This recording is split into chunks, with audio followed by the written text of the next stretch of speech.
She read my manga. My head all the time was like, oh my god, I'm here. Oh my god, this is an editor in Japanese. I'm here. Wow, it's crazy. Some Japanese guy turns at me, was like, you need a visa? I give you a visa. As soon as I see the call, I was like, oh my god, I made it. I'm published.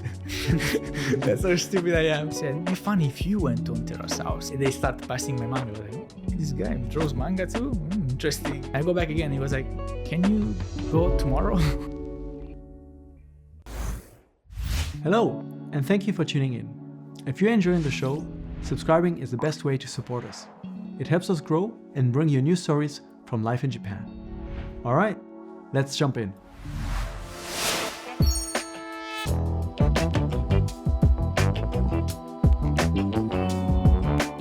Welcome to Unpacking Japan. I'm Toby, and today we welcome Peppe in the studio. Thank you so much for coming. Thank you for inviting me.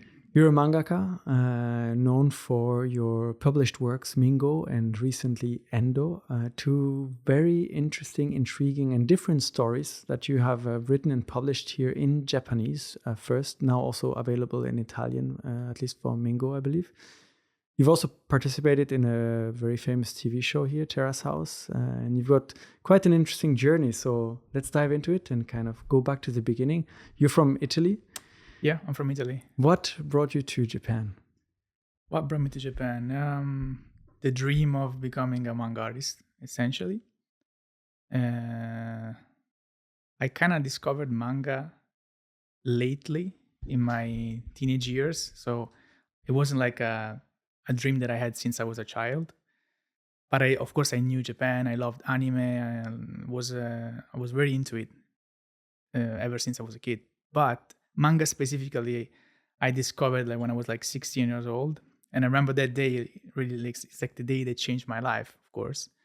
And it was just at the regular bookshop in my small town where I used to buy like Spider-Man and like Marvel comics. Right behind them, there was also manga, but I never saw them. And just one day I happened to bump into 3 volumes. There was Naruto, there was Keroro Gunso, it's like sort of an erotic gag manga, very funny one, and there was like Detective Conan. Mm-hmm. And I remember I knew all 3 of them because I was a fan of the anime, but I didn't know this thing, you know, the fact that they, before becoming anime, they were comics. So as soon as I picked them up, I was like, but this story, I don't know this story yet. Because, you know, the comics, they come before anime. So usually quite a lot of time ahead. Yeah. So it was full of spoilers for Naruto especially. And I was like, it was the years where Naruto was like the hugest, most popular anime. So like, of course, I bought all 3 of them and I started to understand, you know, how it worked. And that's when, you know, the seed came into my brain, and I was like, okay, maybe this is what I want to do with my life. Because like it was just one person making this stuff, essentially. Like creators usually it's just 1 or 2 person, but most of the time it's just one manga artist that makes the comic. And I was like, I am alone too, maybe I can do it too. And that's how it began. What was it specifically that you liked and that you felt was so different with the manga from the comics? Because you were reading Spider-Man, so it's also, you've got broken up stories into kind of frames and dialogue, and like the concept is very similar. But what was it that suddenly made you want to say, I want to be a manga artist, as opposed to like, I want to make comics for Marvel? Well, of course, at the time I didn't know, and I didn't understand that much about, you know, the different, let's say, way of making a comic versus making a manga. Maybe it was like subconscious. Of course, I was more attracted to manga because of the way they are drawn, the way they are expressed on a page. But so I didn't know that. But it was more. I think it was mostly because in the little world of comics that I had available in my hands, internet wasn't yet that big thing, so I could only find a very few American comics, and we're always superheroes. So I was like, I don't want to write about superheroes. That's not my thing. And manga felt like, oh, these people, they can do whatever they want. Like they can make their own stories. Of course, now that I'm more mature and I read so much more, I know that in America as well, in Italy as well, everywhere. Every country has their own or like comic artists that make their original content. But when I was 16, I didn't know that. I thought that only in Japan, only manga artists could make these could make comics by themselves from zero, you know. So that's I think the main thing that attracted me was like, okay, if I go to Japan, I can also make it like this. But it took some time. But then I realized a few years later that of course I don't have to go to Japan. I can also do it in Italy. I can go to France. I can go to America. There's different options, but I feel like the fact that I've always liked Japan, the culture and the history, the art, ever since I was a kid. Even if you only watch anime or cartoons, you still get Japanese culture between the lines. Even if it's a fantasy being written by a Japanese person, of course he's gonna use his own heart, his own idea, his own soul, which is deeply connected to Japan, to make it. And then you will get a little bit of that through the comics. Plus, of course, just studying Japanese history school, and what. Just I was always very fascinated by it. So you're 60 and you're standing in that bookshop, your local bookshop, and you discover the manga. Yeah. And that made you want to become a mangaka. So between then and you actually moving to Japan, there's still quite a few years happening. Yeah. How did you pursue your dreams? What was your kind of like, mom, dad, I want to do this. I need to go study. I need to go draw or learn how to draw. What was your approach? Yeah, luckily it was when I was 16, because like in Italy, I think everywhere, like when you go to high school until 18, right? And then you have to decide what you're gonna do with your future, which university you apply to, if you go to a university or if you just go straight to work. And I still hadn't decided what I wanted to do. But this kind of gave me, an answer. I was like, okay, let's say I want to do this. What should I do? So I went on the internet, the little things that I could find on internet, on Yahoo Answers and those kind of websites. And I was like, first thing I searched was like foreign manga artists in Japan, and almost nothing came up. I remember like I really found zero information. Now I know that there's been people before me, but at the time I thought like there's nobody. The only person I found was Stan Lee, the creator of Spider-Man. Okay. And because he made a manga. He wrote the story, and the manga artist from Shaman King, I don't know if you know the series from Jump, he made the drawings, if I'm not mistaken. I think it was called Ultima, something like that. So he made it in Japan. I was like, okay, so if the only guy that made it to Japan is Stan Lee, I think my chances are very slim. But never mind that, I'll find a way. So I just rationally, try to rationalize it and make it, okay, if I want to go to Japan, how do Japanese people become manga artists? And I started to search about it, and you just write something and you bring it to a publisher, and then they tell you if it's good or not. And then if it's good, you apply to a contest. If you win the contest, you're serialized. Well, that was sort of the steps. The only thing that I was missing, it was the Japanese language. I had no idea how to speak, of course. And I was like, okay, well, I guess the only thing that I need to study, that I must study, is Japanese language.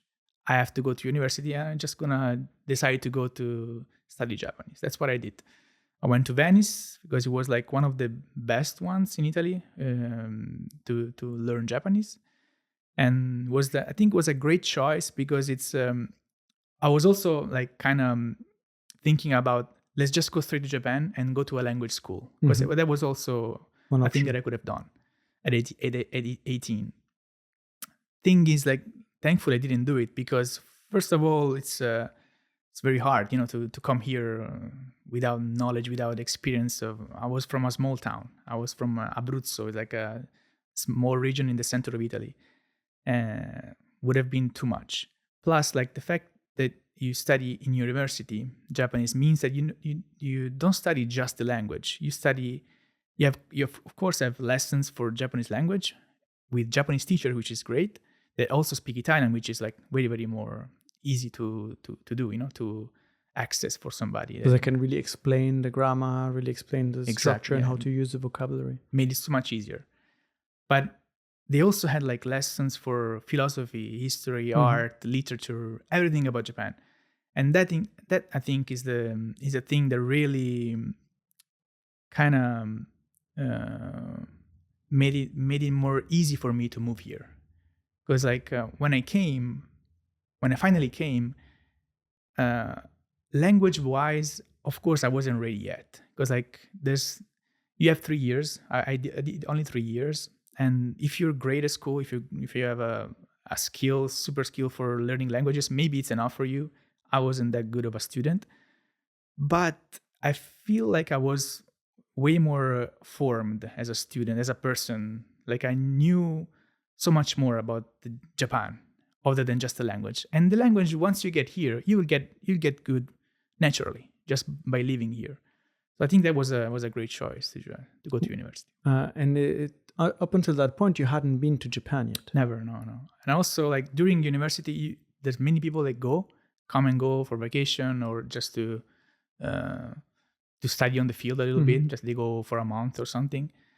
I always thought that I want to go there when I'm ready, like when I feel like I know a little bit of the language. I think I needed to feel more. I was also kind of, of course, scared about it. And also, there's a thing in university in Venice that you can take the last exam, the very, very final exam for Japanese. Instead of taking it in Venice, they have a program that they send you to Tokyo, Osaka, or wherever you want to go in Japan. And they have a language school that they collaborate with. And then you can follow a course for like a month in Japan, take an exam in Japan, and then they will validate that exam just as if you took it in Venice. Oh, cool. So they will translate the scores into the university scores. So I was like, okay, I'm gonna just go for the last exam, and that's what I did. I waited until the third year, last exam. I took that 1 month. I came to Tokyo, and I went to a language school in Shibuya. It was like the best month of my life. Like really, like when I came back to Italy, I was so depressed. I never been so depressed in my life. Like I really didn't want to go back. Didn't want to leave Japan. But what was this 1 month like for you? Because you had been into manga and studying the language for a few years and probably talking, hearing, learning about Japan without ever going. And suddenly you're there. You're standing at the airport in Tokyo, and you're off to the streets of Shibuya. Yeah, it was great. Like I had like zero fear. Like I felt like, oh wow, this is exactly what I thought it would be, if not better. Like I don't know, like it's difficult to describe, but it felt so much excitement, and I really felt like a world of possibilities open to me. Like if when you start a video game for the first time, you're in the very first open world, first level, and you have so much to discover, and you know that being you, the main character in your own story, like you have a lot of stuff that can happen to you. So that was a great feeling. Like the fact that I felt like now something will happen for me. Like I feel like now's the time. Like now it's gonna be fun living, But that was only 1 month, and then you have to go back. And you said you were a little bit depressed, and you finished your degree.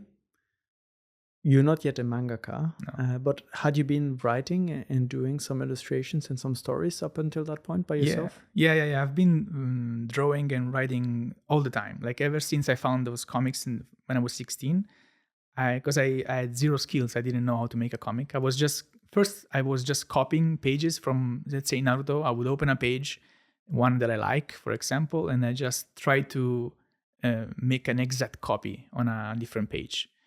And I, little by little, just by copying, you get better at drawing. Of course, I liked drawing from way before, but I didn't know how to draw comics. And then, like, as I draw, I try to, look online for what are the proper tools that manga artists use to make comics.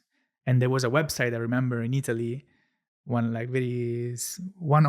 only website that sold like Japanese imported goods, like the pen nibs and the paper, the Japanese paper, and the screen tones and all this, like, for me, like exotic stuff that came from Japan. So I bought a lot of those from Japan, and then I started to copy the pages and try to make the same in the proportions, like, because when you buy a volume, it's like, of course, it's like the size is reduced. Yeah. The size that they draw on is like a before, Before. and it's pretty big. So I try to, and to understand how it is that they make a page. I need to see it. I need to see it in front of me, and I have no way to understand it. I was just trying to make the proportions and make it bigger, and then to see where they cut the lines, where they put the frames, where they leave the frames open, where they put the frames. There's like so many like layers and lines that you have to follow for framing a page, and I just learned by doing this. Once I was like I felt comfortable, I began making my own stories. First was I just gag strips for my high school classmates. And then, seeing them laugh at my strips, I was like, oh, this is great. Like, this is the thing that I want to do for my life. Making people laugh with my stories is just the best thing ever, best feeling ever. And then from strips, I evolved to, okay, let's try to make 3 pages. And I was like, okay, I made 3 pages with the same story. And then my audience was always my classmates. And then we're like, it's so much fun. Funny gags and stuff like that. Super stupid nonsense stuff, of course, like nothing worth. But it was fun because I knew them, I knew the audience. I knew that it was just, you don't need that much when you know your friends. That you can make them laugh with a little stupid jokes that only they will understand. Then I went to university and I started to try to make something more serious that is not a gag. And I was like, okay, all during this time I was like trying to find information online to, if you enter a contest in Japan, you have to apply with at least 18 pages. And then some contest is like at least 32 pages. So I was like, okay, I'm going to try to make a story that's 32 pages just to see if I can do it, right? And then I make one and I share I scan the pages and I send the zip file to my friends to make them, to have them read the comic. To get some feedback? I get some feedback, yeah. And then, little by little, during all my years in university and high school, I had like a sort of a close group of people that were like my audience, like let's say 25 people. That every time I finished a comic, I would send them the zip files with my one-shot comic, manga in this case. And so I was doing this all along. And then when I came to Japan on that first month for the final exam, let's say, I also had another thing in mind. I was like, okay, when I will go, before leaving, I will prepare a comic, like a 32 pages comic that I was doing also before. But this time I'm gonna bring it to the Japanese publisher. I'm gonna see what happens. I wanna see if I actually have the enough talent to do this, right? And so I tried for the first time to translate it in Japanese. I been studying for 3 years almost, so I kind of knew how to translate. If you use a dictionary and the electronic dictionary, you can. Oh yeah, the good old electronic dictionary. Yeah. You had to use those at the university because otherwise they won't let you use the.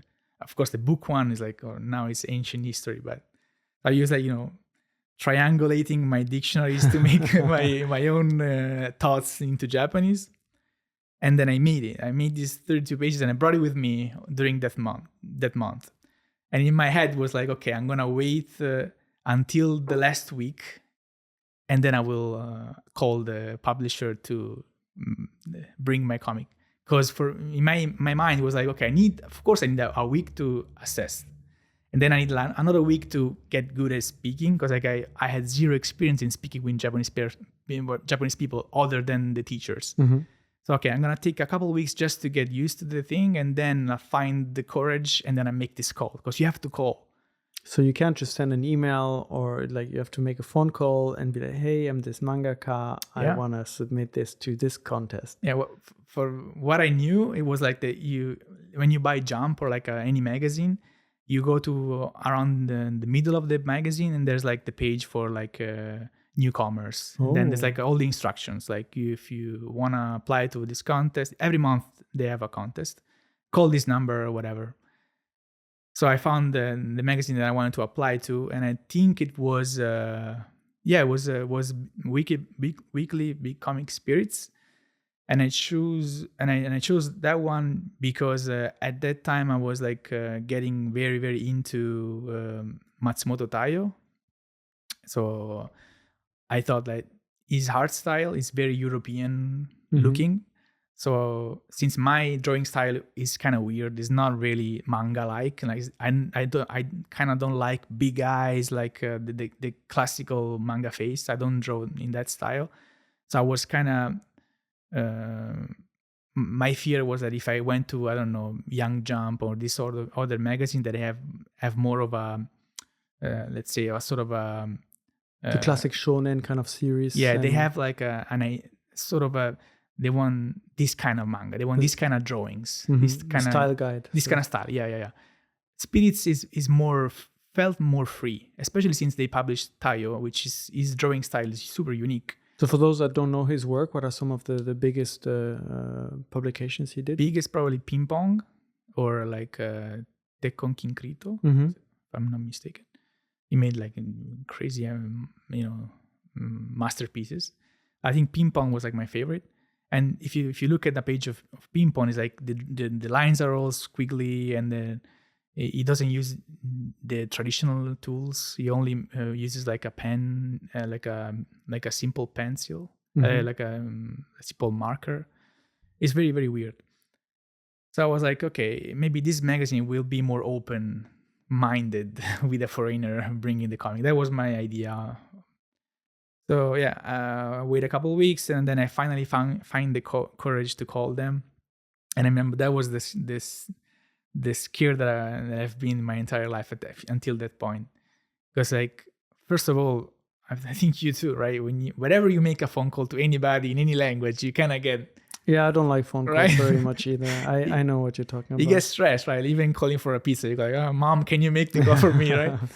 So think about doing that in Japanese for a publisher that probably will speak in, with some honorific form, and they use words that I don't understand. And I want to understand everything. So I called them, and then after what he said, I didn't understood, but I kind of develop a skill at that point that I know the keywords that I need to understand to make an answer. And sometimes, maybe you noticed this too in Japanese, when you don't understand somebody talking to you, you can kind of have like, let's say three guesses that you can make, and maybe one of the three things you're gonna reply is the right thing that he was actually asking that thing. And you don't want to interrupt the flow of the conversation, right? So you don't want to be like, sorry, can you repeat that? So sometimes I go like, okay, maybe he's asking this thing. I'm going to reply this. Let's try. And, 50-50 sometimes. 50-50 or 33%, right? So the same thing happened. The Falcon was like, oh, maybe he's asking me for the time. I was like, oh, yeah, can I come Thursday at this time? I was like, okay, Thursday this time, meet with something son. I didn't understand the name. And then he closed the phone call. I was like, oh no.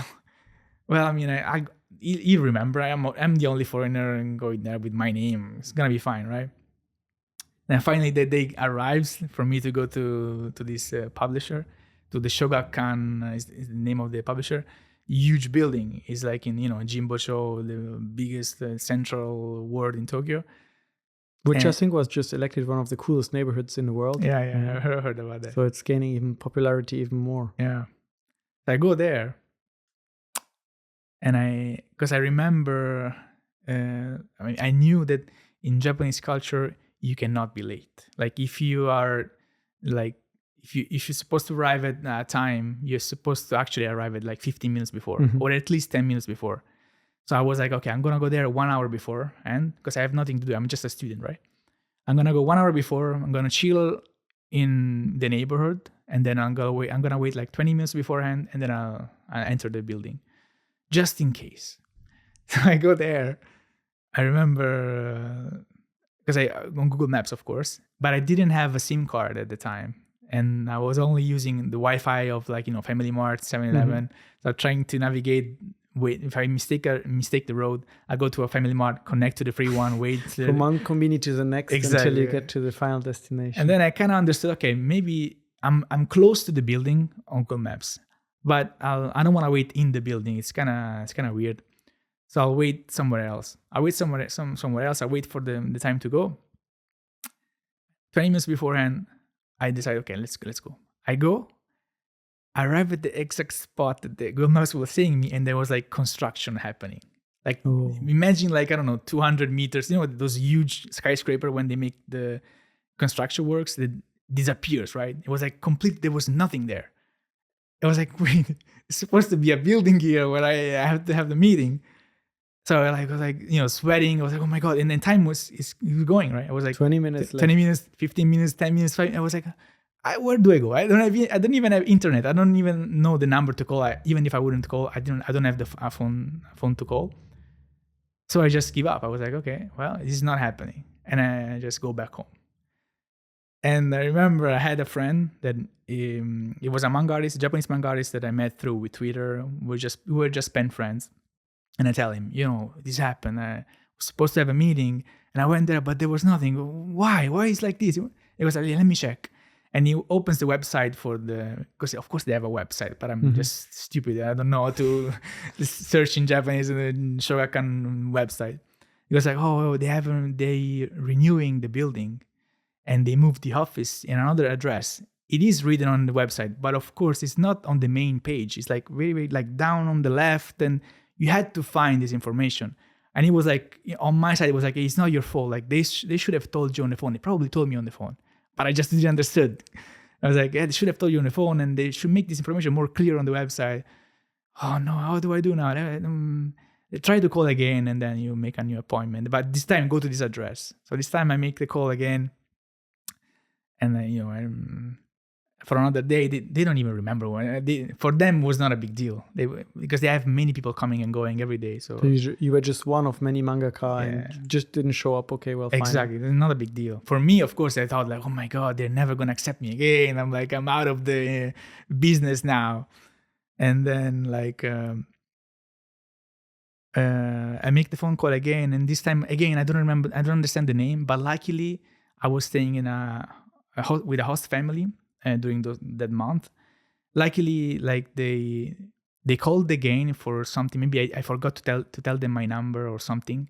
So they called again when my host mama was at home. So she answered the phone in Japanese, and she took memo of everything. It was like, okay, you're gonna meet this person at this time at this address. So it made it super easy for me this time. I had the little piece of paper. So I went there on the right place and at the right time. I went 2 hours beforehand this time just to see if the building is there. And then I finally have this meeting. And yeah, that meeting really defined it. Because like I found an editor, because like you don't know who you're going to meet. The way it works is that they receive phone calls from newcomers, and whoever is free at that time, at that day, we just greet them. Yeah, so they have like a lot of different editors, and they kind of rotate who is going to kind of whoever check is free at the time, it will go. So you have no control over, unless you know somebody, of course, if you've been there previously. But if you know anybody, you're just gonna send somebody. And so I got lucky because I found the person with just to tell you, like I still keep her business card in my wallet to this day. And it's been almost 12 years, 11 years, something like that. Wow. Because like it was so important for me to meet her, because she was super open-minded. She had only good things to say to me, despite the obvious flaws in my work, in my language skills. I couldn't properly speak, and I only understood like half of what she was saying to me. Like she read my manga, with the before big pages. Read the manga twice, and then she made a review. And I understood only. I was in my head all the time was like, oh my God, I'm here. Oh my God, I'm here. Oh my God, oh my God, this is an editor in Japanese. I'm here. Wow, it's crazy. The 16-year-old boy was like, I'm doing it. Yeah, like I don't care if she says it's shit. I mean, at least I got here, But she was like super nice. I understood some of it, of course, half of it. And I remember one advice she gave me. It was like, try to make the fact that you're a foreigner a plus and not a minus. So try to use that as an advantage against, let's say, the other artists. Because you, being an Italian, being you, grew up where you grew up, you can say stuff that they have no idea how to say, right? Because you have a knowledge and a culture that they don't have. So try to use that as something that can actually help you get there, other than thinking, oh my God, my Japanese is not good enough. I'll never be able to write as well as a Japanese person. You have to accept that, of course. You have to accept that and just try to find strength in your differences. So what is a story that you were actually presenting to her on that day, and why did you decide to present that story? Oh man, super stupid story, man. My manga were never good. I think the last one I made, and of course the Mingo is super special to me, but yeah, the first ones I made, they were not so good. This one was about. So I grew up in Italy. I grew up in a family that had a restaurant and a hotel. So I grew up inside this kind of business, the service business. And my uncle, he was a great like a maître, the chief waiter. So he could, like, if he had like 200 people, because we had big halls, restaurant halls. If he had like 200 people, he could manage all those people at home. That was how good he was with his work, and I was always fascinated by him. And once I got into anime and manga, I started seeing. You start seeing this kind of stuff, like people with skills. You start to see them as if they are manga characters, right? Like if somebody's good at something, you go like, oh man, maybe he's the best guy in the world to do this. There's a story there. There's a story there, right? So I made this story about, like, based on him, about this waiter that's super good at waiting, and then the main character is like a guy that wants to become a waiter, and then he has this, this figure that's super good weight. It's like the classical shonen, he wants to become a hero, and then has the strongest superhero being his mentor, and he goes through that. It was just something like that, and it was not very well written, not very well drawn, and also I remember I also didn't properly follow the structure you have to follow to make a one shot. So one shot, you have to make something that begins and ends. It has to have a story that... The story needs to be complete. Has to be complete. Me, I could never do that. I always felt like I need to make like chapter 1. I don't want to make... I want to keep it open, right? So that one too, I left the ending open. I was kind of... I don't know why. I knew I had to, but I never did it. So that was one of the things that she said, you have to change. You have to make it end. That was the manga. Yeah. So you had this first manga, you get this feedback, but all of this was still just in your 1 month in Tokyo. And so you went back to Italy and you had to find a way to go back. What was your plan to come back here, and how did that lead to your big breakthrough, which was Mingo? So I went back during, it was that month, it was I think April. Maybe it was actually 2 months. Now I'm like, I really don't remember. Anyway, it was spring, and I came back in the summer in Italy. And despite summer being my favorite season, I was super depressed because I've just left Tokyo. So, and I think I only had one exam left. It was Korean. For some reason, I always kept it there because I didn't want to do it because I wasn't good at Korean. So I think in autumn, I finished Korean, which was the last exam. And then I do the graduation ceremony. And as soon as I graduate, the first thing I do is I go on a website and I buy a one-way ticket to Tokyo, just one way. Wow!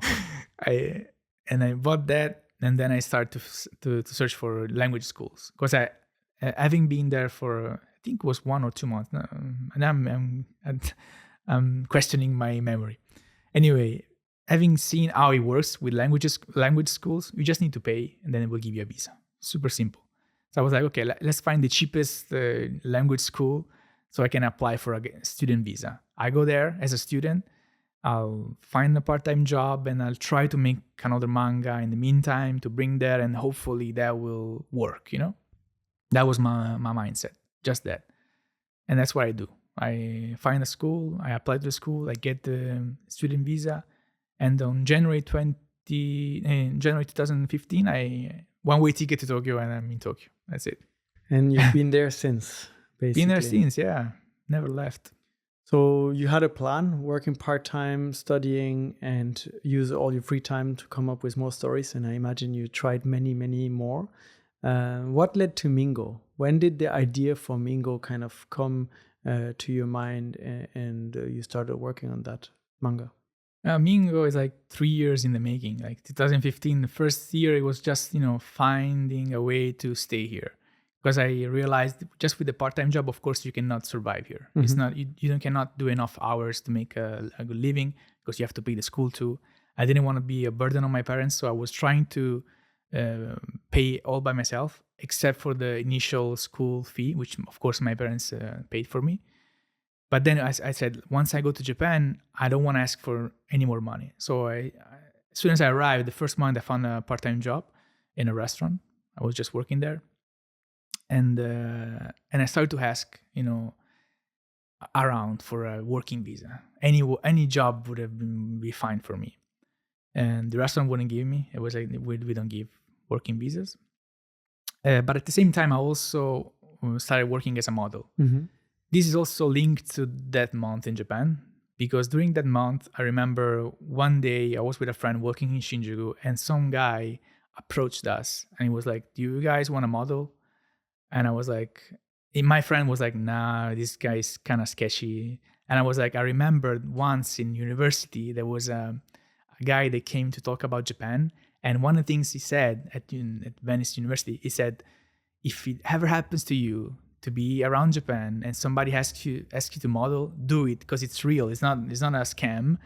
They actually have a lot of jobs for foreigners, even if you're not like a top model looking guy.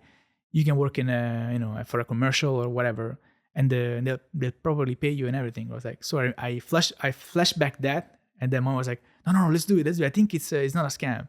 So we leave him our information, and then we wait for this guy's email. It was from a brand, which was actually called the Nerdies. It's super funny. Like, we are clearly two very nerdy guy. I was like wearing a Lupin the Third t-shirt and everything. And so we wait for this email at the language school, and then I get the email first. I was like, oh, we're gonna have a shooting. It's gonna give us 10,000 yen. For me, it was like 10,000 yen. It's like, I'm rich. Like 10 hours working at the restaurant, right? Exactly. If you think about the hourly wage you get, especially in those years. And then he was like, oh no, maybe I only get you. I want to do it too. And then a few hours go by, he gets the job too, and we do this job together. That was our first time modeling, me and him. Super weird, for this brand somewhere in Shibuya, and then we get this 10,000 yen. So I did this once, and by doing that, I kind of understood that that could be a job too. So when I came back in January, I searched for agencies, and I applied to a couple agencies, and I entered the agencies, and then it started giving me jobs. So I was working as a waiter, and I was also doing some model jobs here and there. And again, I was trying to ask the agencies, can I get a visa? Can I get a visa? And nobody was giving me a visa. And these let's say 6 months passed by. I stopped drawing manga at that time, of course. I had no time. I tried to struggle to survive in Japan, trying to find a visa, trying to find enough money to pay the school, because every 6 months you have to pay. And I was about the time, I was close to the time when I had to pay the next school, round, yeah. The next round for the school, and then all around you have to pay for the. I was living in a dormitory. It was like 15,000 yen per month, which is a lot of money for just a small room. And then after 6 months, I was like kind of working a lot as a model. I found out that I was kind of popular. Like, despite me going to auditions with the manga characters t-shirts, I was getting jobs, but I wasn't getting visas. And then one time I was doing I was an extra in a commercial for like a Suntory beverage or something. So like at these shootings, there's like, I don't know, 15 extras, and like couple main guys, usually from Johnny's or those idols, and then 3 foreign guys as sub main guys, and then it's like 50 extras, right? So you kind of get to know a lot of people, and I get to know a lot of people that have been here for 20, 30 years doing this kind of job. And I was like, understanding a lot. Okay, so these guys actually, they only do this and they live in Japan. That's great. I want to know how do they do it. And then talking to here and there, I was always anybody I would meet at this shoot as we were waiting for the shooting. I would say, yeah, I need a visa, I need a visa, I need a visa. And then some guy gets this in his ear, some Japanese guy goes like, I need a visa. And he turns at me and was like, you need a visa? I give you a visa. And just like that, I met this guy. His name was Ken. Great. I mean, he really saved me. And he worked for an agency. And he was just there because like sometimes, people from the agency also join the shooting just to see what the models are doing, if to talk with them. If they're professional. Yeah.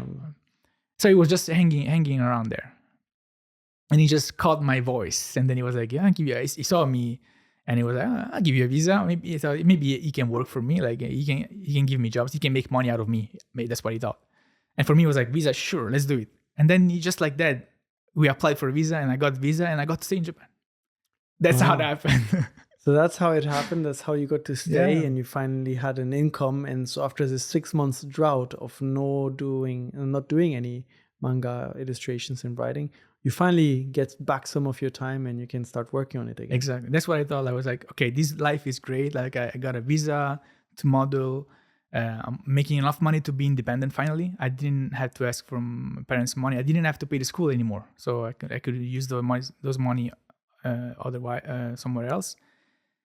And then I thought like, okay, now I have a choice. Like I can only do this, which is great. Like a great lifestyle, meet a lot of people. You get to travel around Japan, sometimes around the world. And then you do all these funny shoots and auditions and you make a lot of friends. Or you draw manga, which is like the main purpose. That's why I came here. And I was like, yeah, I don't want to be one of those guys that just, forgets about their goals just because they're like comfortable now. So I was like, okay, I'm going to use this as a sign from the universe, let's say, that this job is a great job because it will give me a lot of free time. Like you only work like that day that you get a shooting, or you work for the audition like 1 hour sometime somewhere in the week. You just go there and you go back home. So I have a lot of time to draw, to make a story. Let's do that. I'm gonna go back to make manga, and I make a manga after like it has been like more than a year, I think, since the previous one. I make this comic and just for myself. I wasn't good enough to bring to the publisher, and then but that got me rolling. Back into the muscle memory of making, working, staying on the desk and drawing. I make another one, and this one I was like, okay, I'm gonna bring it to Spirits. I still had the business card from her name is Sayuri Kinjo. Just say because she deserves to be named. I'm gonna email her, and then he emailed her, and she like kind of shocked me because she texted me like, yeah, I'm too busy now. You have to call Spirits. I was like, oh no, I was hoping to get it easy this time. Just go meet her again. No, you have to call again. So I call again. This time I know Japanese well, so I can note everything perfectly. When you have a SIM card with Google Maps, SIM card. Go to now the right now location. I can do everything. The new building is finished, probably. Building is finished, exactly. It's a huge, beautiful building. They have the metro right behind and right in the inside. So I bring the first one, and then the guy reads it. And he was like, I can see from his face it's not good enough. But took me, to make 32 pages manga, it takes more than 1 month, usually. So I put a lot of work into this. I didn't want to leave with the manga with me. I want them to bring it to the contest just in case. And he was trying to give it back to me. As you're like, no, I was keep it. No, let's send it to the contest just in case. I was like, oh, you want to send it to the contest? Okay, well, let's do that. Okay, he wants to send it. So he sends it to the contest. I forget about it for the next month. I go back on working, modeling, this and that. And then one day I get this call from him. And as soon as I see the call, I was like, oh my God, I made it. I'm published. That's how stupid I am. I answer the phone call. In my brain, I'm like, oh my God, I made it. He's going to tell me, you, Wayne, you're the best manga and you're going to be millionaire now. Like, I was like, phew, so easy now. And then I thinking all this stuff in my head, I don't properly understand what he says, but I remember hearing the word show which in Japanese means award. I was like, oh my God, I won an award. Can you meet us in Thursday in the show account? Sure, I'll be there Thursday. And I go there on Thursday, like, oh my God, it's happening. Like I won the first award, probably $1,000,000 or something, and then I'm gonna get published. And he goes like, oh, you won the 10,000 yen participation prize or something like that, like the lowest thing you can win. But I was still like crying. I was like, oh my God, I want something with my comic. But the money was nothing, of course. Now that I was making money with modeling, I knew that 10,000 yen is like not a lot. But that's how you started with modeling too. Exactly, yeah. Same number, exactly, yeah.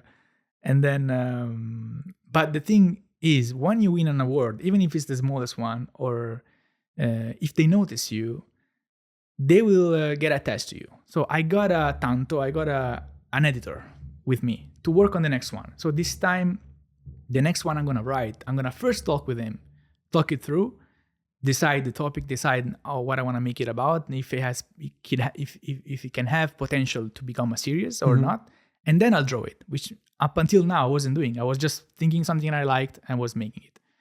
So I got this editor with me, and we talk about a new story. I was like, what? It asked me like, what do you want to draw next? I was like, yeah, I'm thinking about this story.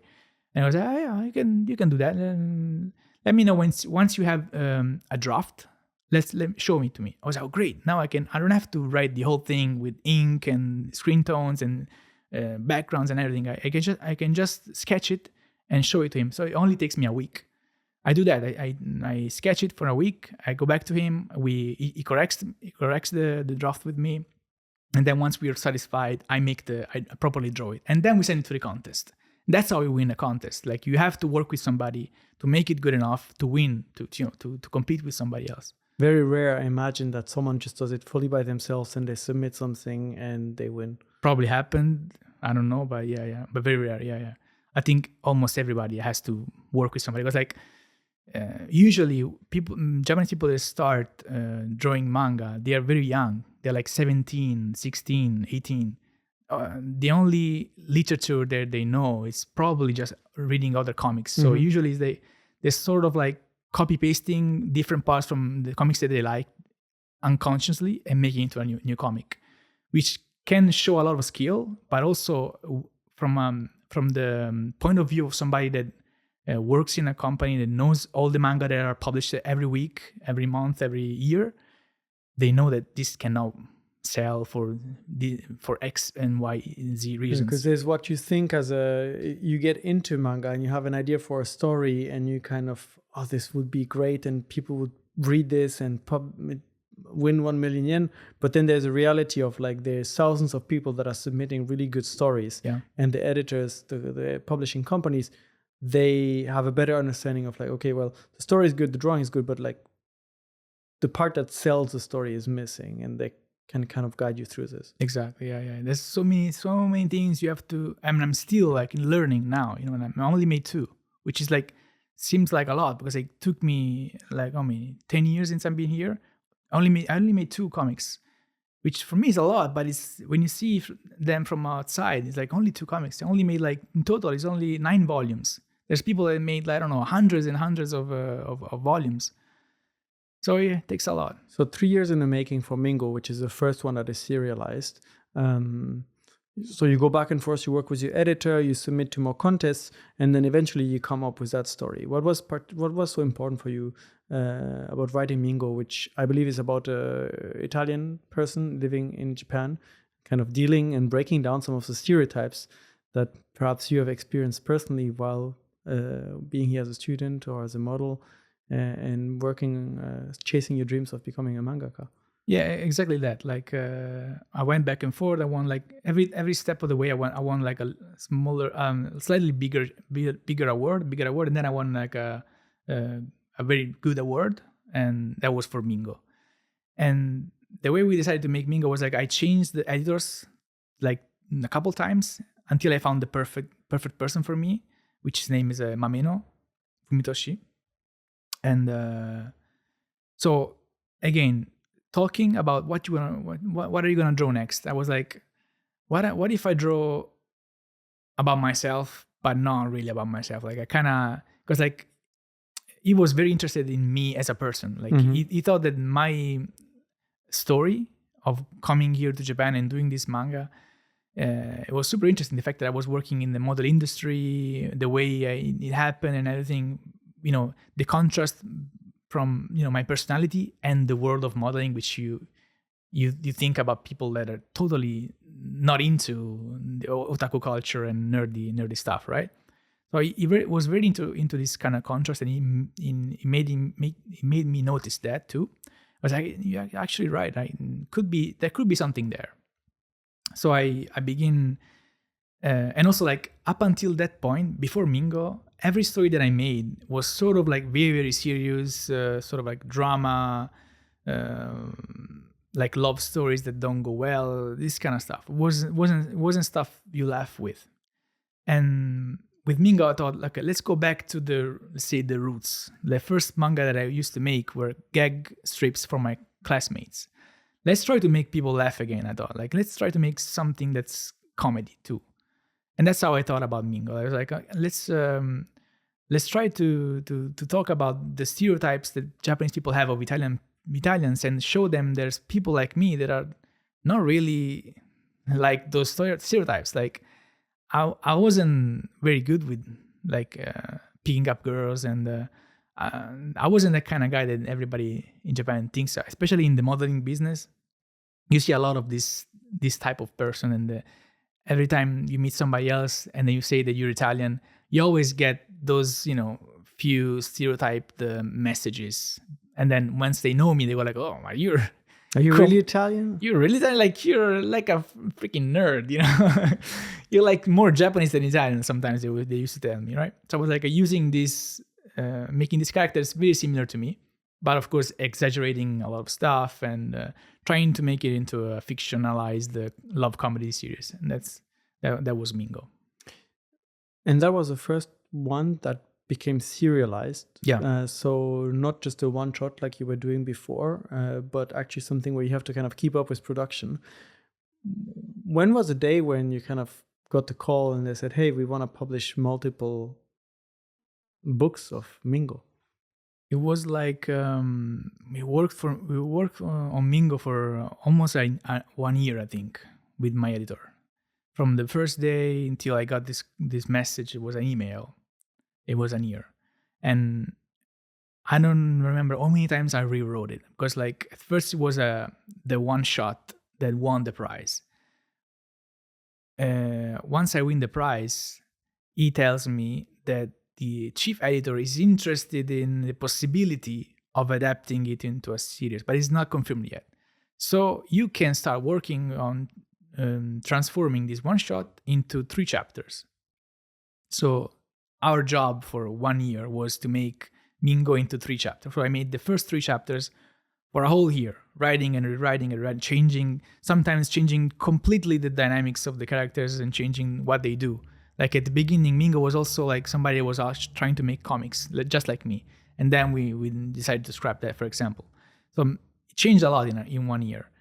And every time, so the way it works is like you make these 3 chapters, you make the only storyboards, of course. You don't make the full manga, otherwise it would be impossible. And they have, I think, every few months, they have a big meeting every in Shubu, what's it called, the editorial departments. Yeah. They have these meetings where they all reread the comics that are on the talk to become serialized, but they are not yet.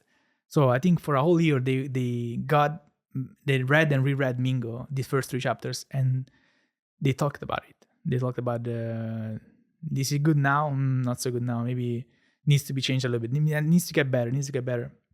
And during those meetings, they decide, okay, this one gets through, and we cancel this other series that's going on. That's how it goes. So for a whole year, I was just trying to submit these 3 chapters to make it good enough for everybody at the editorial department to like it.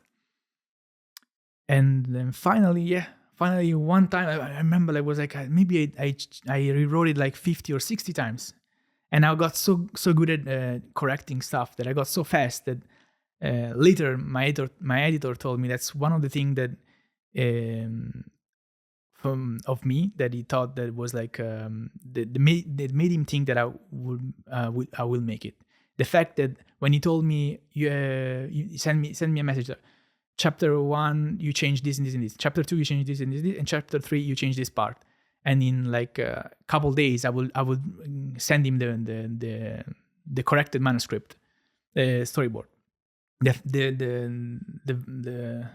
The speed at which I was correcting stuff, it was very professional. Like, with all those corrections, I'm curious, because originally it was your idea for your story that you wanted to share. Now that you're working with an editor and the publishing company, they are looking at a story that can sell. Yeah. How different has it made it from what you originally had in mind? And how do you feel as a creator of the story with the changes they're asking? Do you have a possibility to say, I don't think this change is good, I want to keep this way, it's important for me? Or do you kind of just have to do whatever they say and implement the changes? No, of course. It's always a discussion.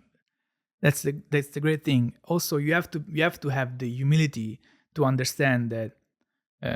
Of course, it was easier for me because my editor was like 40 years old and he had like 20 years experience in the manga business. Mm-hmm. Of course, I was nobody compared to him. Yes, I was the one that was drawing and writing the stuff, but he had so much more experience than me. He read so much more than me. Not just manga, even books or whatever, movies and TV series. He has so much more knowledge than me, and also he can have he has the data for stuff that sells, and he knows what sold and didn't sell for what reason. I have zero understanding of this, so I had the humility easily, but you have to have this humility to understand that if you really into something that you wrote, okay, this idea is so great, I love it, it's so much funny, it's great, and I love the characters, how they interact, and he says you have to change that. You don't have to get angry about it. You don't have to be like, no, like I won't be moved like a stone. This thing has to stay like this. If you have this kind of mentality, you will never make it, because like people don't want to work with people like that. You have to be elastic and change stuff. Sometimes, like I think 90% of the time, the things that I changed made it for the better. Only like a few times I was like, in the end, like for example, if now I go back and see what I changed about it, I kind of don't remember anymore. But if I go back and see, I go like, yeah, I mean, at the end, it could have stayed the same. It would have made a difference.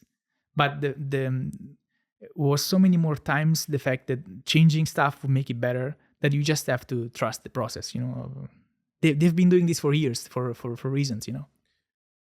Mingo gets published, and you're at the same time suddenly on the reality TV show Terrace House. Yeah. How did that happen? How did you get on that show, and how did it affect the publication of Mingo? Yeah, that also is a crazy story, because like so I get his email. You're gonna get one day finally you're gonna get published. These 3 chapters you corrected 50 times is finally good enough. But there's a caveat. My caveat was that since I was like a newcomer, and I think also because I wasn't Japanese, and I also didn't have much experience other than just making my own comics, the chief editor wanted me to do at least 1 month, wanted me to work for a month as an assistant for somebody else, for a veteran manga artist, just to show him that I can work with somebody else. Mm-hmm. So this thing seems like nothing, but really changed the timing of everything and made it so that I would end up on the TV program. Because when I got this email, the manga was gonna get published, it was like, I think 2017, end of 2017. So I could have gotten published, maybe 2018, something like that. I was about to get published in a few months. It takes only, once you get an email and you have to start drawing, the manuscript can take 3-4 months, let's say 6 months maximum, and then you're on the page. But the fact that he wanted me to do this experience first made it so that until I worked for a month for somebody else, I couldn't even start working on my manuscript. So this delayed everything for almost a year. And during this delay,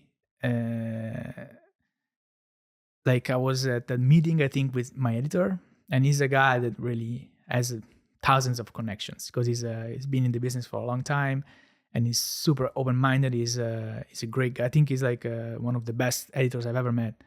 He can really see potential in people. I mean, he saw potential in me, which is, I think, the greatest thing you can do, because like, how can you make somebody that is from where I'm from published in a big magazine as Spirits? Only somebody with this talent to know how can I change this guy's work to make it so that it works in Japan. So he has this vision, and during one of our meetings, we became friends, of course, during the years. He was joking with me about, I think, something about the manga, something about Mingo. Maybe Mingo can go on a reality show, something like that. I think it was something around, I don't remember it precisely, but I remember he told me, he told Terrace House, and I had no idea what Terrace House was. And it was like, actually, he said, what would be funny if you went on Terrace House, he tells me. I was like, yeah, but what's that? It was, it's a reality show, and this. I never watched television at the time. I only watched like shows that I liked. So I wasn't really into Japanese TV. I didn't even own a TV. I still don't own a TV. So I don't know what goes on in Japanese television. He explains to me, I was like, well, I mean, if you want to go, I know one of the editors, which is actually happens to be the very first editor that I still had the business card. I think her was friends with a producer, one of the producers from the show. So she was like, yeah, small world. It was like, I can ask her to ask this producer if they are looking for people right now. He was telling me this stuff as if I knew how the process worked, but I had no idea. Apparently, they held auditions for this show all year. I think you can apply for, even as a private citizen. I think you could have gone on the website and apply. It's like, I'm this guy. I want to go on Terrace House. And the fact that he knew the person that knows the producer made it easier for us to get an audition, because I didn't have to go and apply on website. So he asked her, and she was like, yeah, we're actually always looking. If you want us to come to audition, just make him come to audition. It was like, you want to go? I was like, sure, let's go to audition. I go to auditions all year. I've been going to audition for forever in Japan, right? It's the thing that I always been the doing. Common thread. Yeah, exactly. And I go to this audition with him, and I did for the first time. Usually, when you go to an audition in Japan for a model job or a commercial, you bring a book, which is like a portfolio of your pictures, your best shots and jobs you did before.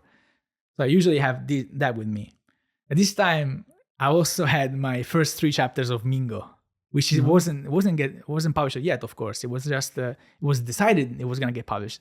But since I haven't done that 1 month with the veteran manga artist, I still didn't have the green light. Still didn't have the time frame.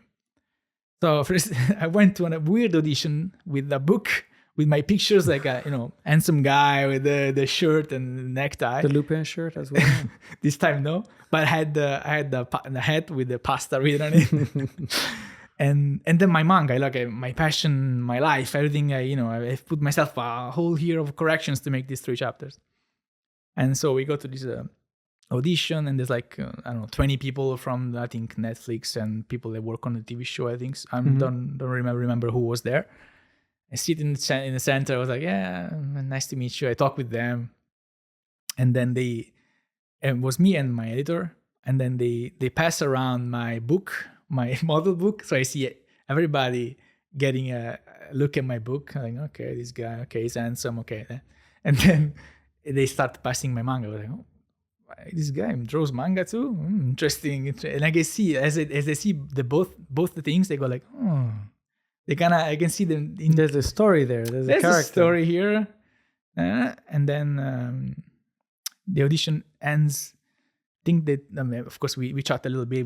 I made some jokes here and there. So I kind of think I did good, for as good as auditions can go. Since I had a lot of experience, I know how to kind of, be charming in a little bit. So I kind of did my best, and I think I did well. But in my head was like, when he told me, you want to be on Terrace House, it was like, okay, next year, like next season or whatever. It's not going to be like now. And he goes like, okay, yeah, sure. Thank you for today. And then I leave. And we go to the next room. And as I'm putting my back stuff back into my bag, they come back. I was like, can you go back again? I go back again. He was like, can you go tomorrow? Wow. And I go like, the first thing I do is like, I look at my editor. I was like, I look at him and he goes like, and he goes like, you can do anything. That's what he says me. Like, What an editor. because like my only thought was like, I can do it, whatever, I don't care. But what about the manga? Like, I don't want this to ruin the process. Like, I don't want this to ruin the manga. I don't want to make a manga less well written or whatever because of this. So I also don't want to get in trouble with the publisher, because like, of course, this is gonna get published weekly. It's not a joke, getting 18 pages per week ready. You have got to be working on them, right? They're not gonna draw themselves. Exactly. So that's why I look at him. I was like, "Are you sure? Like, are we not gonna get? Don't worry. You can do anything." Well, I guess okay. See you tomorrow. That's how it happened. And that's how it happened. Yeah. What was it like to be on Terrace House? What kind of experience is it to be like a member of this? How is it unfolding? Was very stressful, to be honest, because like I was used to be in front of a camera, so it was not completely a shock. So I was kind of trying to hang on those feelings of like you already been in front of cameras hundreds of times in Japan. You did commercials, you did this and that, you did this and that. So you don't have to be scared, but at the same time, this is gonna be like me. It's not like whatever coffee this or frisks candy or whatever. I have a line to say and that's it, or like just taking pictures. I have to talk. I have to express myself in Japanese with other Japanese people. Probably I had no idea. I also I never watched an episode, so I didn't know how it was like, and I didn't want to watch it because like I felt if I watch an episode, I'm gonna get either more terrified or I don't know, maybe the experience will change because of the fact that I watched it. So I want to really to be natural. I want to be myself. So let's just go blind. That's how I did it. That was super stressful the first, let's say, couple days. And then I was like, yeah, it's not a big deal. So what is it like? Are you like just in this? I actually never watched it myself either. So you're just in this house with the other participants and you kind of live your life and things unfold and everything is being filmed basically. Yeah, basically, yeah. You're together, always kind of always being filmed. You kind of know when they're not filming and you can stop. It's just human beings working together. But you just talk with other people. You, of course, once you arrive, you don't know anybody. So you just like I met you today. We just talk, we chat, and maybe we have something in common, and that kind of sparks something, and then the discussion can take like. So in my head, I was like, I was also trying to leave it as a sort of a job, like as a sort of a producer too, in a way. So I was like, I know that they want to make a show. I know that they're trying to edit this into something that people want to watch. So I kind of need to have something interesting to say. I cannot just be here and just answer monosyllably to people. So after this I understood after a few days. So in my mind was like I was always preparing. Okay, if I go in the house today and there's this guy or this person or this other person, I will say this or this or this, because I kind of had something prepared for each person, some topic to talk about, something to stimulate the conversation, something to take us to another point, from point A to point B, just like a story. But it was natural, of course. It's not like I wrote something down. I was just preparing in my head as if I would do in real life if I liked somebody. I was always like kind of preparing to be interesting to somebody that I liked, And then that's how it went. You just talk with people, and then if you say, "Oh, I like the beach too," yeah, let's go to the beach. And then you after we finish the conversation, we talk with the producer. So you guys wanna go to the beach? We can go shoot at the beach. Yeah, let's go to the beach, and we go shoot. So we went to the beach and we had a shooting at the beach. That's how it went. How long were you on for the show?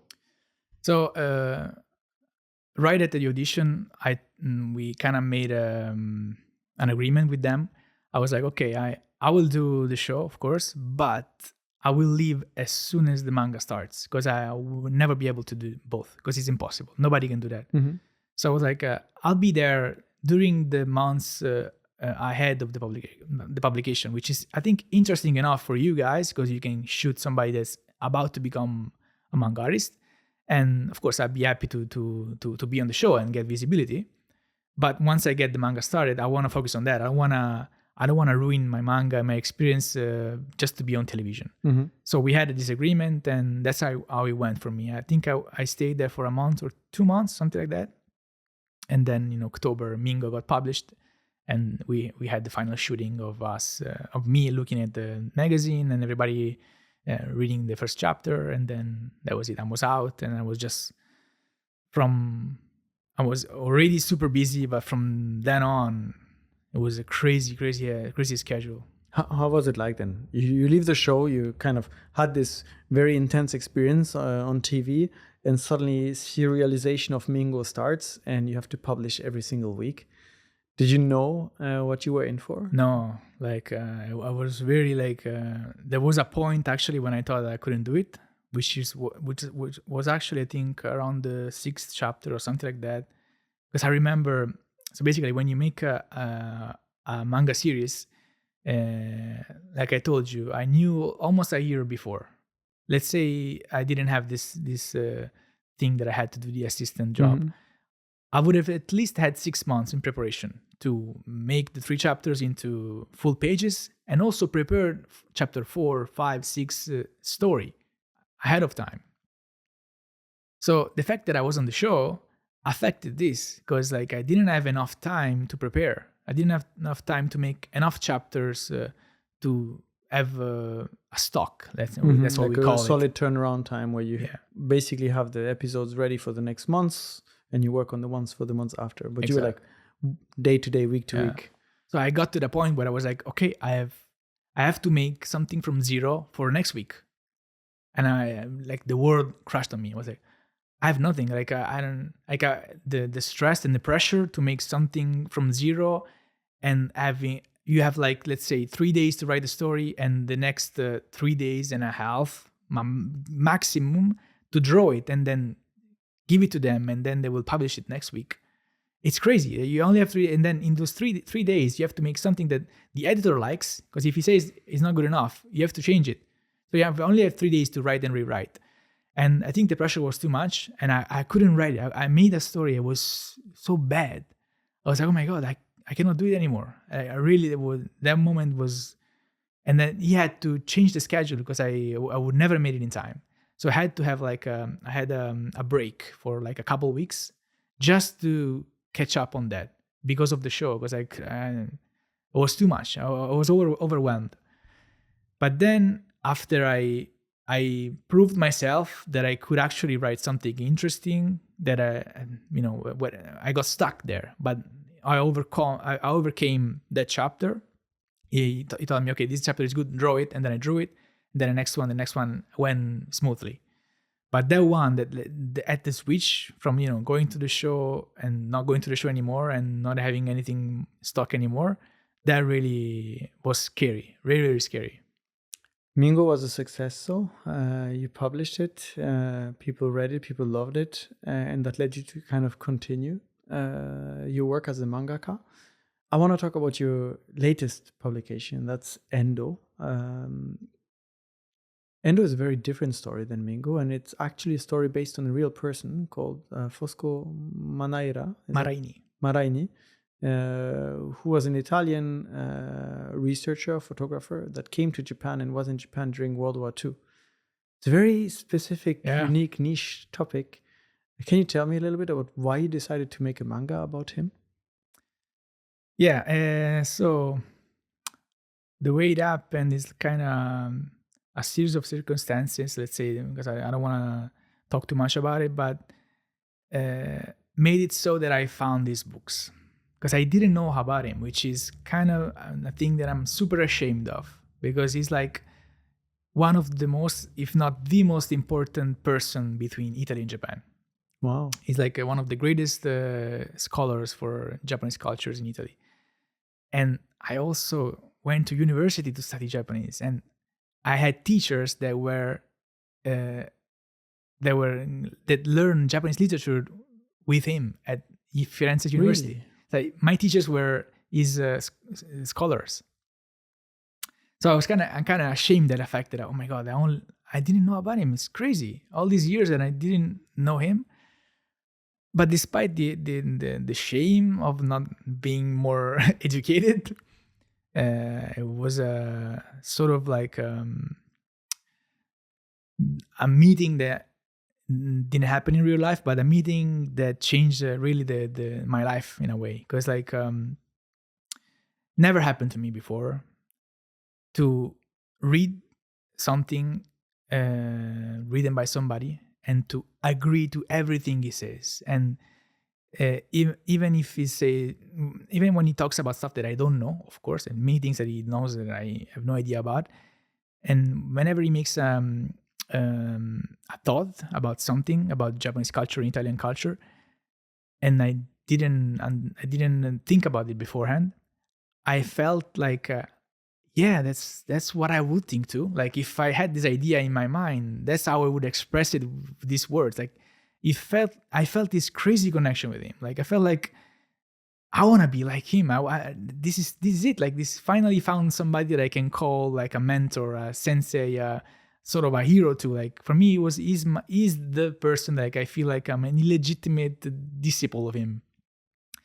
And I felt like a super strong friendship also to him. Like never happened to me like with anybody else that I respect, and many artists, writers, and so on that I like and respect. But with nobody I've never felt this deep connection with everything they said. There's nothing, no one particular thing that he says or has done that I was like, I disagree on that. That's not me. What was the first book of him that you kind of came across? First, I came across him because of what happened to him in Japan during the war. So he came here to study the Ainu population in Hokkaido, in Sapporo, which are like indigenous population of Japan, not just Hokkaido. There's probably the first person to be on the island of Japan. Then they got slowly kicked away from the Yamato people that probably came from Indonesia, which are the modern Japanese. They got kicked away in north until they got segregated on the northern part of Japan. So he got a scholarship from Italy in 1938 to study the Ainu population. So he came with his family, his wife and 3 kids, 3 little daughters. He came to Sapporo and he lived there, happy life with making friends with the Ainu, with the Japanese, and living and studying teaching also studying at university in Sapporo. Mm-hmm. And what happened is after a while the scholarship ended, so he moved to Kyoto to teach Italian at the Kyoto University. And during those years, it was during the Second World War. Italy surrendered, and what happened is like Italy got sort of like split in two. There was like the north side where Mussolini retreated, and he made a republic called the Republic of Salò, and the southern part that was getting sort of the side that was with the king, and where the allies were kind of coming in to try to free Italy from the Nazis and the fascists. So Italy got split in two, and the interesting question is that also I've never thought about it, is that there were many Italians that were not in Italy at the time. What happens to them? Like, if you think about it, it's a crazy thing that happened. Like suddenly your country is split in two. So which country do you think you are part of? And that's what happened to him and his family. He had to choose. Are you with Mussolini or with the king? Are you with or against us? Because Japan was allied with the Mussolini side of Italy. Oh. So he, of course, was against anything that Mussolini was thinking about. It was absolutely against any form of racism and all those bigots thought that Mussolini had. So they said, no, we're not gonna sign this document that says we are with Mussolini and we are your allies. And ever since they signed these papers, they got declared the enemy of Japan. So, since they didn't sign it. They didn't sign these documents. They became the enemies of Japan. And him, with his wife and the 3 daughters, got imprisoned and sent to a prison camp in Nagoya.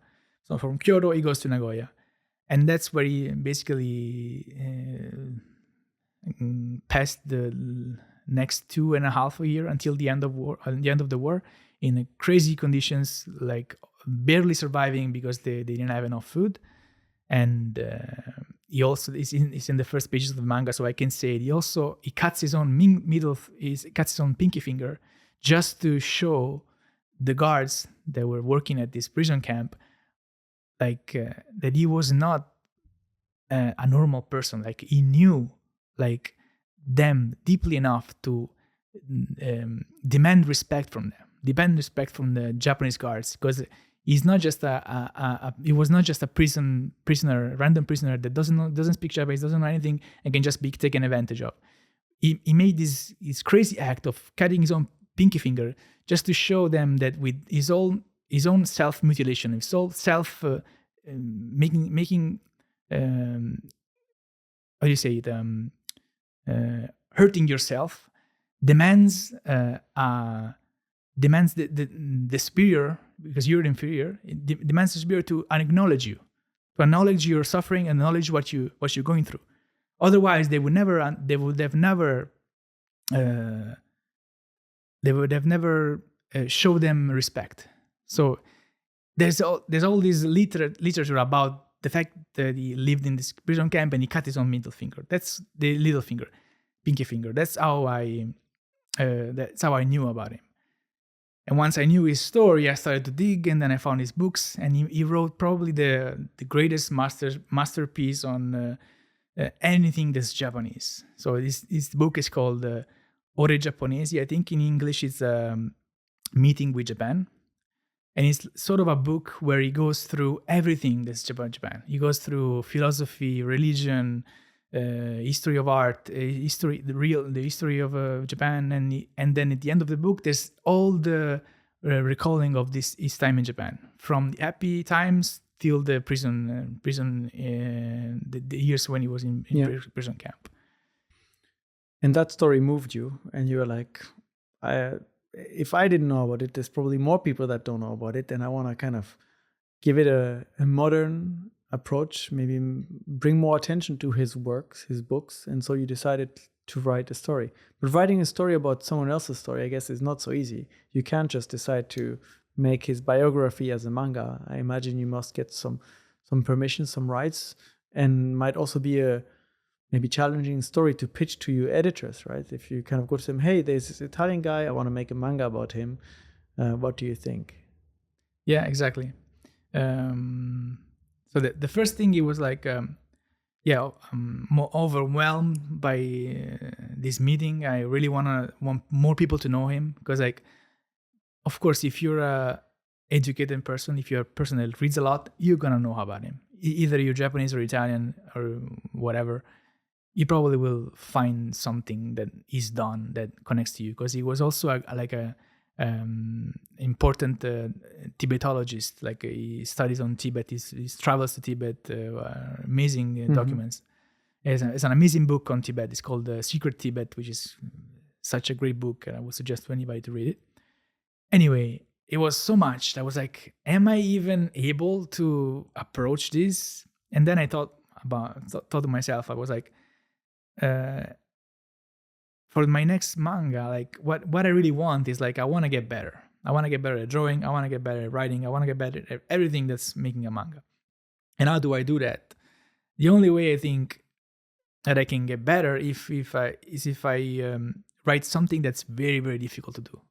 So I was like, this story is perfect, because it's like, it's not only difficult to draw, because it's like a period drama, let's say. So it's like I have to research for cards and clothes and everything that's from that era, not today anymore. Like Mingo was super easy to draw, and then it's like it's not easy to draw, because it's like this person is like intellectual. He's like he's done so much in his life, and he knows so much more than me. So I have to get better. I have to study more just to be able to tell his story.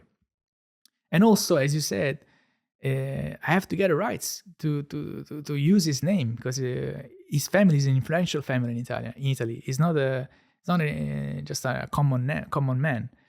So all these challenges, they were sort of was tough to approach, but also like appealing, because that's what I'm searching for. I need something very difficult to do, and that's why I decided. Also, like, it was crazy that nobody else had done it yet.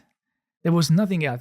There's no movies even in Italy. There's no movies, no TV series, no comics, no manga, nothing on this story. Even just the prison, the years in the prison camps.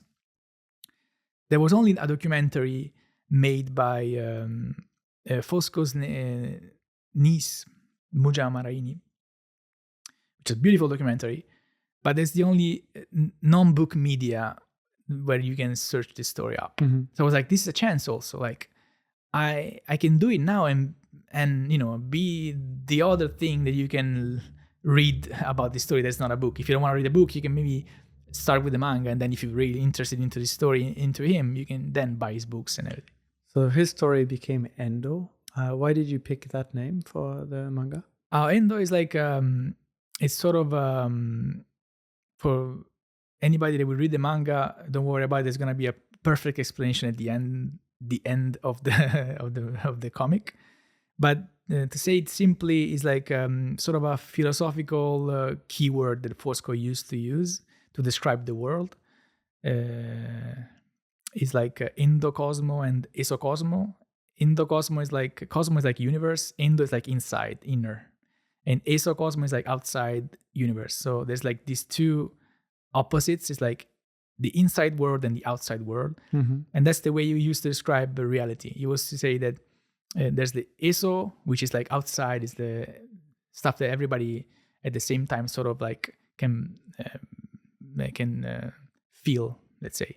And the endo is like the reconstruction of the outside world inside of you, which is super unique. Like the way you will experience your life, even if you're in the same room, it's going to be completely different from the way I will experience it. Mm-hmm. So each endo is different from each other.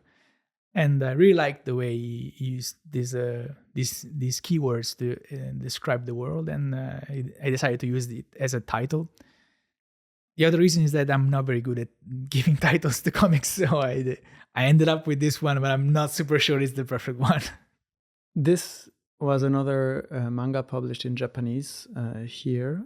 What was the reception like from the Japanese audience? Kind of perhaps also discovering this story about this Italian that kind of came here 75, 80 years ago and experienced that period of Japan and wrote so much, researched so much about their country, and now they read it as a manga.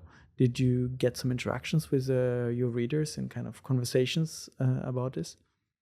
So this time I published it on always with the Shogakukan, the company, but this time was not on a magazine, physical magazine, was on a digital magazine that also has an app. So, which is it's gonna become the norm from now on. The fact that comics gonna become only digital in a way soon, and then each chapter you can leave a comment, just like YouTube. You can leave a comment and you can like or dislike. So each chapter, every time a chapter came out, I could read the comments of people that were willing to leave a comment. So it's like, when you have a good comment, you're happy. When you have a bad comment, like YouTube, you can get bad comments and kind of get angry about it.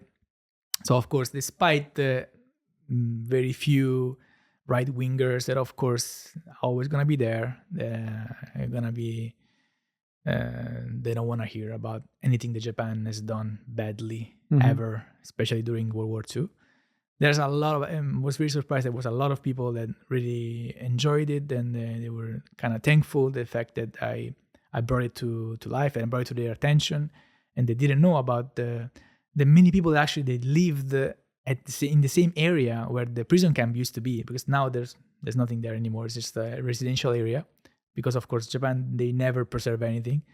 So people that live there go like, oh my, I can't believe this story happened where I lived, where I grew up. I didn't know about it. Now I'm happy that to remember to know that where I lived also had this happening, which is something which is important. I feel to remember. You have to the good things and the bad things that happen in history. It's important to remember them, just to have a conversation about them.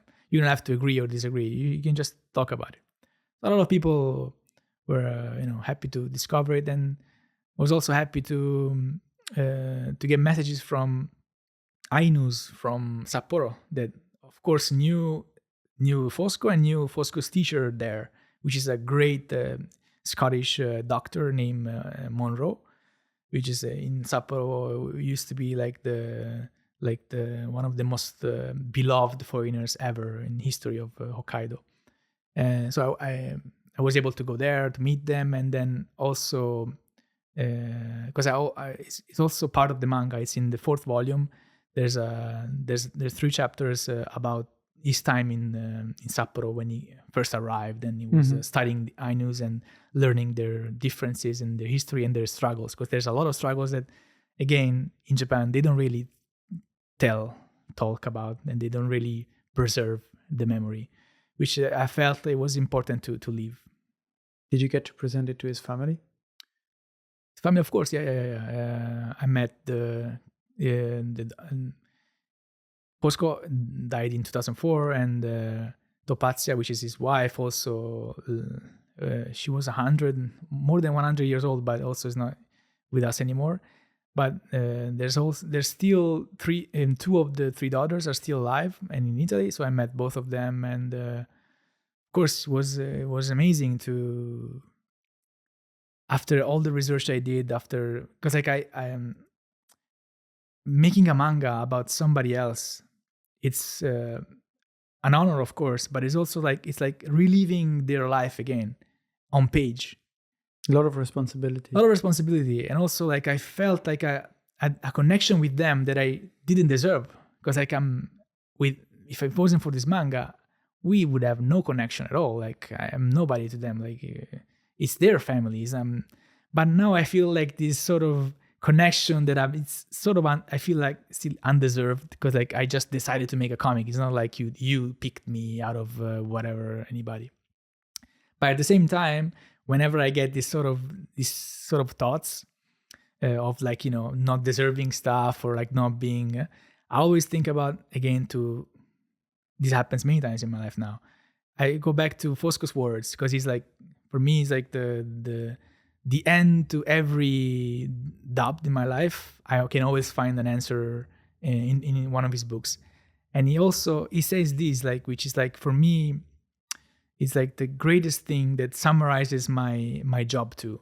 He says that it's important to write about anything, not because of not to sell or to win awards on this and that, just because it's important. The process of putting words to paper, it's important for yourself to clear your head.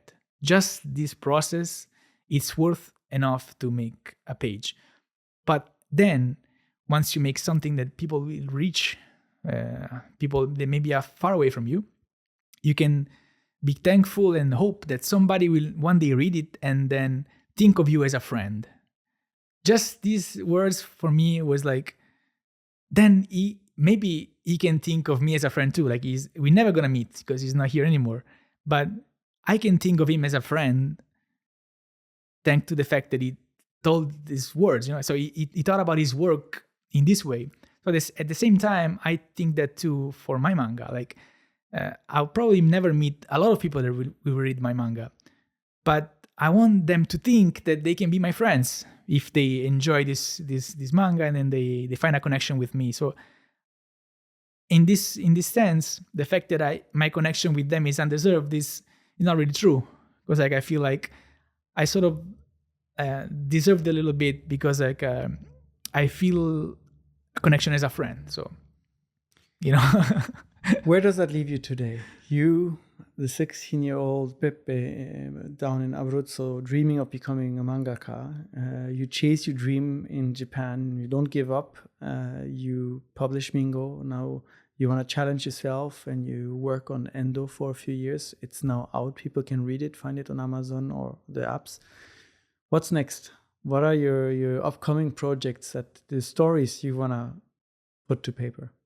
Yeah, it's a tough question. So Endo was like such a struggle, so difficult to make, and really took me, all in all, almost 5 years, I think. Wow. From beginning to reading his books to finishing this year in June. I finished it, and it's coming out in Italy next week. First volume is coming in Italian. So I'm still a little bit into like a sort of processing kind of. Yeah. When when you have a full hard disk and then you format it and then you have to, what do you call it? That's the word. Decompress the hard disk. Sort of like that. I'm trying to now to put everything that I went through into the right compartment, and then Decompartmentalize. Compartmentalize, something like that. Yeah. That one. Yeah. One of those English words that we both don't really know. So I don't know. Like I feel like having gone through this sort of process now, like making a manga like this from real stories, real books, and having done a research, which I never done before. Like you have to read a lot of books and go to places and meet people and talk about stuff. Like I loved it. I loved to work on a manga like this with this level of involvement and energy, and so there's so much to study and to learn. So, but it takes a lot of energy. So I don't think I can do it straight away again. Like I feel like I'm gonna need a little bit of time just to rest and decompress.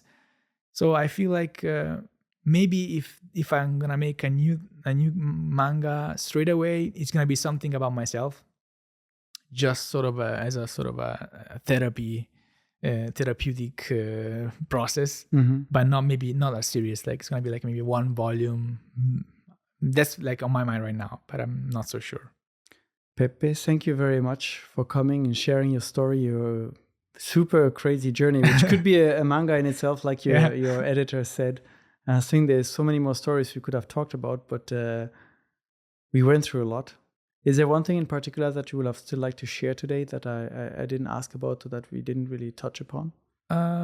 Maybe if there's like, if you want to go back to my first meeting with an editor, and let's say the common thread is like making your dream come true. If there's anybody listening to this that also wants to, I don't know, become a manga artist, a comic artist, whatever, screenwriter, and has doubts about their work, I hope like this learning about my story can be of motivation. And also like I really want to stress the fact that even if what you're making is not good enough for you, you have to trust your potential. Let's say you have to trust your future you. That's how I always thought about my work. I always thought about, right now it's not great. It's okay. It's okay-ish. But I know I will be good. I know that one day, still thinking about it, still not good enough, right? But I know that one day I will be good. So if you trust your potential, I feel like you will always get to where you need to go. So you always get to your goal. So if you're an artist, you're somebody that wants to make something, just believe in your potential and just don't give up. That's my advice for you. Peppe, thank you. Thank you everyone for listening and watching. This was Unpacking Japan, and we'll be back in the next episode. Bye. Bye. Wow, what a story. Sorry, man. Not at too all. long on the beginning. Not at all. Thank you for sticking with us all the way till the end. We really appreciate it. If you haven't already, consider subscribing to the podcast. It helps us improve the show and bring you more in-depth conversations from Japan. Take care and see you next time.